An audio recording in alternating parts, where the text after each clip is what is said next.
శ్రోతలకు స్వాగతం. నమస్కారం. నేను మీ గాంధీ. మా యొక్క ప్రసారాన్ని పూర్తిగా ఆలకించి మీ యొక్క ప్రశంసను లైక్ బటన్ ద్వారా తెలియపరచగలరని ఆశిస్తున్నాం.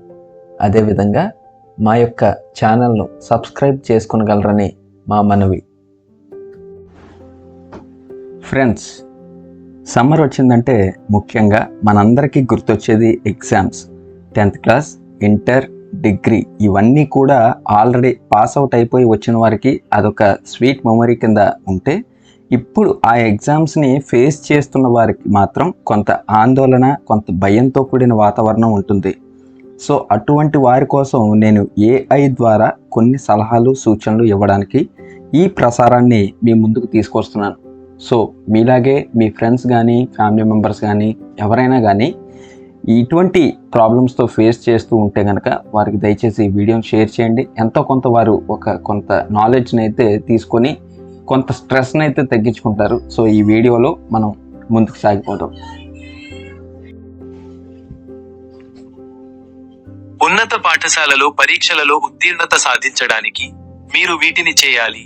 ఒక అధ్యయన షెడ్యూల్ని రూపొందించడం, తరగతిలో చురుకుగా పాల్గొనడం, వివరణాత్మక గమనికలు తీసుకోవడం, గత పరీక్షా పత్రాలను సమీక్షించడం, స్వీయ పరీక్షలను ప్రాక్టీస్ చేయడం, కీలక భావనలను అర్థం చేసుకోవడంపై దృష్టి పెట్టడం, మీ సమయాన్ని సమర్థవంతంగా నిర్వహించడం మరియు అవసరమైనప్పుడు ఉపాధ్యాయులు లేదా తోటివారి నుండి సహాయం పొందడం, ముఖ్యంగా సెమిస్టర్ అంతటా స్థిరంగా అధ్యయనం చేయడం, మెటీరియల్తో చురుకుగా పాల్గొనడం మరియు సమర్థవంతమైన అధ్యయన అలవాట్లను పెంపొందించడం ద్వారా మీరు పరీక్షలలో మీ విజయావకాశాలను మెరుగుపరచుకోవచ్చు.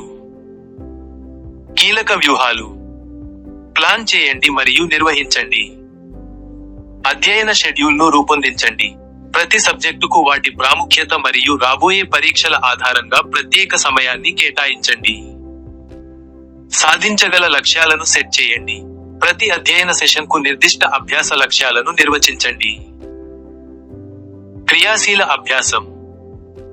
క్లాస్లో క్షుణ్ణంగా నోట్స్ తీసుకోండి. కీలక అంశాలు మరియు కాన్సెప్ట్లపై దృష్టి పెట్టండి. తరగతి చర్చలలో పాల్గొనండి. అవగాహనను పటిష్టం చేసుకోవడానికి చురుకుగా పాల్గొనండి. ముఖ్య అంశాలను సంగ్రహించండి. తర్వాత సమీక్షించడానికి సంక్షిప్త గమనికలను సృష్టించండి. సమీక్షించండి మరియు సాధన చేయండి. గత పరీక్షా పత్రాలను సమీక్షించండి. సాధారణ థీమ్లు మరియు ప్రశ్న ఫార్మాట్లను అర్థం చేసుకోవడానికి మునుపటి ప్రశ్నలను విశ్లేషించండి. అభ్యాస పరీక్షలతో ప్రాక్టీస్ చేయండి. మీ సంసిద్ధతను అంచనా వేయడానికి మరియు మెరుగుపరచడానికి అవసరమైన ప్రాంతాలను గుర్తించడానికి పరీక్ష పరిస్థితులను అనుకరించండి. ఫ్లాష్ కార్డులను ఉపయోగించండి. శీఘ్ర సమీక్ష కోసం కీలక నిబంధనలు మరియు నిర్వచనాల కోసం ఫ్లాష్ కార్డులను సృష్టించండి. ప్రభావవంతమైన అధ్యయన అలవాట్లు. కేవలం కంఠస్థం కాకుండా అర్థం చేసుకోవడంపై దృష్టి పెట్టండి. కేవలం రోట్ లెర్నింగ్ కాకుండా భావనలను లోతుగా అర్థం చేసుకోండి. కేంద్రీకృత వాతావరణంలో అధ్యయనం. చదువుతున్నప్పుడు పరధ్యానాన్ని తగ్గించండి. క్రమం తప్పకుండా విరామం తీసుకోండి. ఏకాగ్రతను కొనసాగించడానికి చిన్న విరామాలతో మీ మనస్సును రిఫ్రెష్ చేసుకోండి. అవసరమైనప్పుడు సహాయం కోరండి. తరగతిలో ప్రశ్నలు అడగండి. సందేహాలను మీ ఉపాధ్యాయునితో నివృత్తి చేసుకోవడానికి సంకోచించకండి. ఫారం అధ్యయన సమూహాలు. భావనలను చర్చించడానికి మరియు అభ్యాసాన్ని బలోపేతం చేయడానికి తోటివారితో సహకరించండి. అవసరమైతే ట్యూటరింగ్ కోరండి. సవాలు చేసే సబ్జెక్టుల కోసం ట్యూటర్ నుండి అదనపు మద్దతు పొందండి. పరీక్ష ఒత్తిడిని నిర్వహించడానికి మీరు ప్రయత్నించవచ్చు. 1. సడలింపు సాధన. లోతైన శ్వాస, ధ్యానం, యోగా లేదా తాయ్ చి ప్రయత్నించండి. 2. వ్యాయామం. శారీరక శ్రమ మీ మానసిక స్థితిని మెరుగుపరుస్తుంది మరియు ఒత్తిడిని తగ్గిస్తుంది. 3. బాగా తినడం. ఆరోగ్యకరమైన ఆహారం మీ శరీరం ఒత్తిడిని ఎదుర్కోవటానికి సహాయపడుతుంది. 4. తగినంత నిద్ర పొందడం. ప్రతి రాత్రి 7 నుండి 9 గంటల నిద్రను లక్ష్యంగా పెట్టుకోండి. 5. విరామాలు తీసుకోవడం. మీ మనస్సును రిఫ్రెష్ చేయడానికి ఒక చిన్న విరామం కోసం మీ పరికరాల నుండి దూరంగా ఉండండి. 6.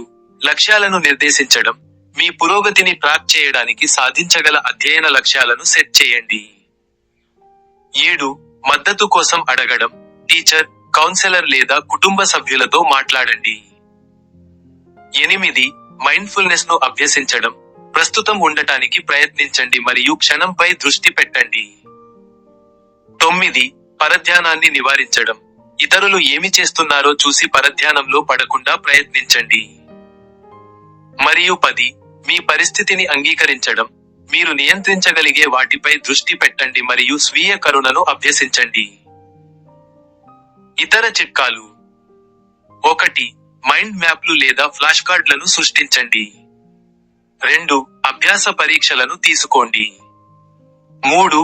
స్ట్రెస్ బాల్స్ లేదా ప్లే డోహ్ వంటి ఫిడ్జెట్ బొమ్మలను ఉపయోగించండి. 4. ప్రకృతిలో సమయం గడపండి. 5. పరీక్ష తర్వాత మీకు నచ్చిన పని చేయండి. 6. మీరే రివార్డ్ చేసుకోండి. 7. తదుపరి దశలపై దృష్టి పెట్టండి. మరియు 8. సానుకూల మార్గంలో ముందుగా ప్లాన్ చేయండి. ఇది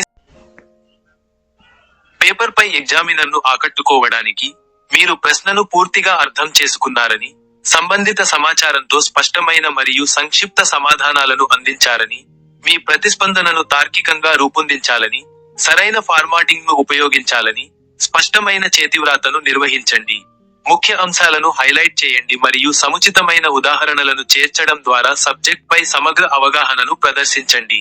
మీ కాగితాన్ని సమర్పించే ముందు లోపాల కోసం ఎల్లప్పుడూ 2 సార్లు తనిఖీ చేయండి. గుర్తుంచుకోవలసిన ముఖ్య అంశాలు. 1. ప్రశ్నలను జాగ్రత్తగా చదవండి. మీ సమాధానాన్ని ప్రారంభించే ముందు ప్రశ్నను పూర్తిగా అర్థం చేసుకోండి. మీరు అన్ని అంశాలను పరిష్కరించేలా కీలక పదాలు మరియు సూచనలను గుర్తించండి. 2. మీ ప్రతిస్పందనను రూపొందించండి. విభిన్న ఆలోచనలను వేరు చేయడానికి అవసరమైన చోట హెడ్డింగ్లు, ఉపశీర్షికలు మరియు పేరాగ్రాఫ్లను ఉపయోగించి మీ సమాధానాన్ని తార్కిక ప్రవాహంతో నిర్వహించండి. 3. స్పష్టమైన మరియు సంక్షిప్త భాష. అనవసరమైన పరిభాష లేదా మితిమీరిన సంక్లిష్ట వాక్యాలను నివారించండి. మీ పాయింట్లను నేరుగా మరియు స్పష్టంగా వ్యక్తపరచండి. 4. సంబంధిత ఉదాహరణలు. లోతైన అవగాహనను ప్రదర్శించడానికి విషయ ప్రాంతం నుండి నిర్దిష్ట ఉదాహరణలతో మీ వాదనలకు మద్దతు ఇవ్వండి. 5. సరైన ఫార్మాటింగ్. వర్తించే మార్జిన్లు, అంతరం మరియు బుల్లెట్ పాయింట్లతో సహా అందించిన ఏదైనా నిర్దిష్ట ఫార్మాటింగ్ మార్గదర్శకాలను అనుసరించండి. 6. నీట్ చేతివ్రాత. ఎగ్జామినర్ మీ సమాధానాలను సులభంగా చదవగలరని నిర్ధారించుకోవడానికి స్పష్టంగా మరియు చక్కగా వ్రాయండి. 7. ముఖ్య అంశాలను హైలైట్ చేయండి. ముఖ్యమైన అంశాలు లేదా కీలక పదాలను అండర్లైన్ చేయడం లేదా బోల్డ్ చేయడం ద్వారా వాటిని నొక్కి చెప్పండి. 8. ప్రశ్నలోని అన్ని భాగాలకు సమాధానమివ్వండి. బహుళ భాగాల ప్రశ్నలోని ప్రతి భాగాన్ని పరిష్కరించాలని నిర్ధారించుకోండి. 9. సమయ నిర్వహణ. ప్రతి ప్రశ్నకు తగినంత సమయం కేటాయించండి మరియు సమాధానాల గురించి తొందరపడకుండా ఉండండి. మరియు 10. ప్రూఫ్ చదవండి మరియు సవరించండి. సమర్పించే ముందు, ఏదైనా వ్యాకరణ లోపాలు లేదా అసమానతల కోసం మీ పేపర్ను జాగ్రత్తగా సమీక్షించండి. విన్నారు కదా friends. So first focus on what you already known answers and keep good handwriting with a understandable notch. అలాగే పేరెంట్స్ కూడా పిల్లలకి ఈ ఎగ్జామ్స్ విషయంలో వీలైనంత ఫ్రీడమ్, మంచి ఫుడ్, హెల్దీ అండ్ హ్యాపీయెస్ట్ ఎన్విరాన్మెంట్ని క్రియేట్ చేయండి. మీరు ఇచ్చే మారల్ సపోర్ట్ చాలా ఇంపార్టెంట్ వాళ్ళకి. సో ఇది ఫ్రెండ్స్, ఎగ్జామ్స్ రాసే ప్రతి స్టూడెంట్కి all the best and don't be disappointed about the results. మరొక వీడియోలో ఆఫ్టర్ 10th అండ్ ఇంటర్ ఏం చేస్తే ఎటువంటి కెరీర్ ఉంటుందనే మరికొన్ని అంశాలతో మళ్ళీ కలుద్దాం. సబ్స్క్రైబ్ చేయడం మర్చిపోవద్దు. మా యొక్క పూర్తి వివరణ పట్ల మీ యొక్క అభిప్రాయాలను, సందేహాలను, ఆలోచనలను, ఆవశ్యకతలను క్రింద ఉన్న కామెంట్ సెక్షన్లో తెలియజేయాలని కోరుకుంటున్నాం. మా యొక్క ప్రయత్నం సఫలీకృతం చేయడానికి సబ్స్క్రైబ్ బటన్ నొక్కి మా ప్రసారాల ప్రకటనలు మీరు నేరుగా తెలుసుకునేందుకు ప్రక్కనే ఉన్న గంట గుర్తుపై ప్రెస్ చేయగలరు. మరొక క్రొత్త ప్రసారంతో మీ ముందుకు రాగలమని ఆశిస్తూ ఈ ప్రసారం ఇంతటితో సమాప్తం. ధన్యవాదాలు.